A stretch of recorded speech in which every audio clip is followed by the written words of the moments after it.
જંતર મંતર પર ચાલી રહેલા આંદોલનમાં એવું કહેવાય છે કે ગુજરાતીઓ ભાગ નથી લેતા, પરંતુ મારે તમારી સાથે ગુજરાતીઓની મુલાકાત કરાવી છે.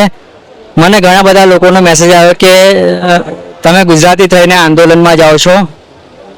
તમે પણ મને ગુજરાતી તરીકે મળ્યા. આંદોલનમાં આવવા માટેનું શું કારણ એવું હતું કે તમને અહીંયા આવવા માટે મજબૂર કર્યા? દેશમાં પહેલી વખત મેં એવું જોયું હતું કે મંદિર મસ્જિદની જગ્યાએ લોકો એજ્યુકેશન માટે ભેગા થઈ રહ્યા છે.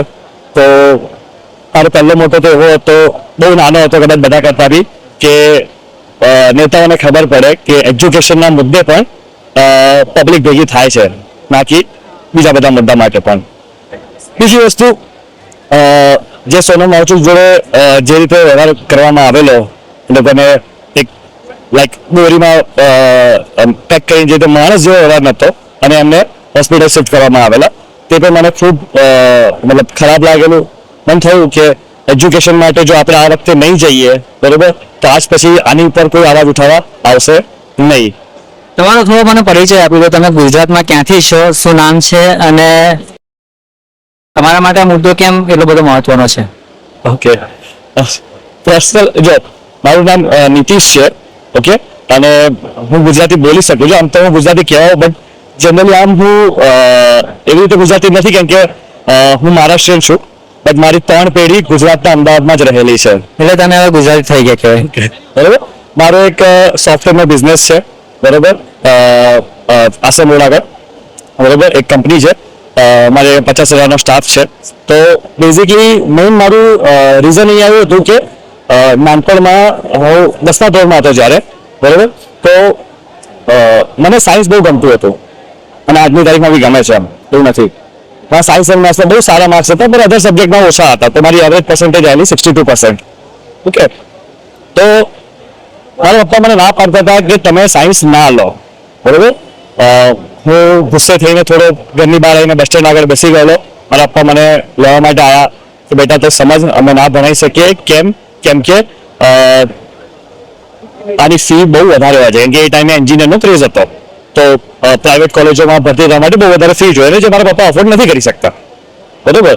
તો એક મારા માટે એક વસ્તુ હતું કે એજ્યુકેશન કેમ અમુક લોકો માટે જ પ્રિવિલેજ છે, બરોબર, બધા માટે ઇક્વલી અવેલેબલ હોવું જોઈએ. મતલબ ઇનરિસ્પેક્ટિવ કે હું વધારે કમાઉં છું કે ઓછું કમાઉં છું, બધા માટે સેમ એક્સેસિબિલિટી હોવી જોઈએ. આજે સારું છે કે હું સારું કમાઉં છું, બરોબર, અને મારો છોકરો આજે સારી સ્કૂલમાં ભણી રહ્યો છે, બટ એ મારા માટે થયું ને, મારા છોકરા માટે થયું, મારા માટે ના થયું. પણ આજે બી હું ઈચ્છું કે એવી સરકારી સ્કૂલો હોય, બરોબર, જે એ લેવલની હોય, બરોબર, અને બધા માટે એક્સેસિબલ હોય. તમે ગુજરાતી છો એટલે ગુજરાતની વાત, ગુજરાતના એજ્યુકેશન પર શું વિચાર છે તમારા? રિસન્ટલી મારા છોકરાને મેં નર્સરીમાં મૂક્યો છે, બરોબર, એના માટે ઘણી બધી સ્કૂલો અને બધું જોયું અમે લોકોએ, બરોબર, બટ સરકારી સ્કૂલોમાં મૂકવા જેવું ક્યાંય મને લાગ્યું નહીં. અત્યારે મારા છોકરાની પ્રાઇવેટ સ્કૂલમાં મૂક્યો હોય, જે નર્સરીની ફી 80,000 છે.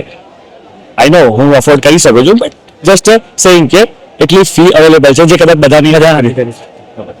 નિકેશભાઈના પત્ની પણ આપણી સાથે છે. જનરલાઇઝમાં આપણે ગુજરાતી ફેમિલીની વાત કરીએ તો એ લોકો આ બધા આંદોલનથી ને બધા દૂર રહેતા હોય કે આપણે બધી ઝંઝટ છોડો ને આ આંદોલનમાં જઈને હા આપણે શું કામ છે, આપણે આપણું જોવાનું. તમે તમારા પતિ સાથે આવ્યા છો, શું તમને લાગ્યું કે તમે એમના સાથે આવ્યા? એમના વિચારો મને પણ મતલબ એવું લાગે છે કે હા, એમના વિચારો મારે બી ફોલો કરવા જોઈએ. સાચો જ હોય છે. મારો એક દીકરો છે અને મારે એની માટે બી વિચારવું હોય છે કે એની માટે બધું સારું થાય. આપણે અહીંની સ્ટોરી જોઈ રહ્યા છે સોનમ વાંગચુકની, અને એ સપોર્ટ કરવા માંગતા હતા. એમ એક સાથી જોઈતો હતો અને હું એમના સાથી તરીકે આવી છું કે એ ક્યાંય પાછળ ના પડવા જોઈએ. હું એમની સાથે છું. એજ્યુકેશનનો જે મુદ્દો છે એ ગુજરાતી મમ્મી માટે આપણે કેટલો ચેલેન્જિંગ છે? ચેલેન્જિંગ. આપણે ઈચ્છતા હોઈએ કે આપણો છોકરો બી સારી સ્કૂલમાં ભણે, એને બધી આઉટડોર એક્ટિવિટી છે, ઇન્ડોર એક્ટિવિટી છે, બધી જ રીતની બધી ફેસિલિટી મળે. અને નોર્મલ સ્કૂલો બી અમે જોઈ હતી જ્યાં 35,000-40,000ની ફીસ હોય, પણ એવું ઓરડા જેવી સ્કૂલ હોય જેમાં બધું નાનો છોકરો ના એક્સપ્લોર કરી શકતો હોય. આપણે ઈચ્છતા હોય કે સારી સ્કૂલમાં જાય તો એની ફીસ તો લાખ રૂપિયા હોય છે. એ વાડેકનું છે. તો થાય કે આપણે બી આ પ્રોટેસ્ટમાં જઈએ, અને અત્યારે કેટલા બધા છોકરાઓ સાથે નાઇન્સાફી થઈ છે, એવું આપણા દીકરા સાથે ન થાય એવું ઈચ્છીએ છીએ. તો એક ગુજરાતી ફેમિલી હતી ને તેમણે ગુજરાતના એજ્યુકેશન સિસ્ટમ પર વાત કરી. તેમના જે વિચારો છે ગુજરાતમાં હજુ પણ શિક્ષણ જેવું જોઈએ તેવું મળતું નથી, એફોર્ડેબલ નથી.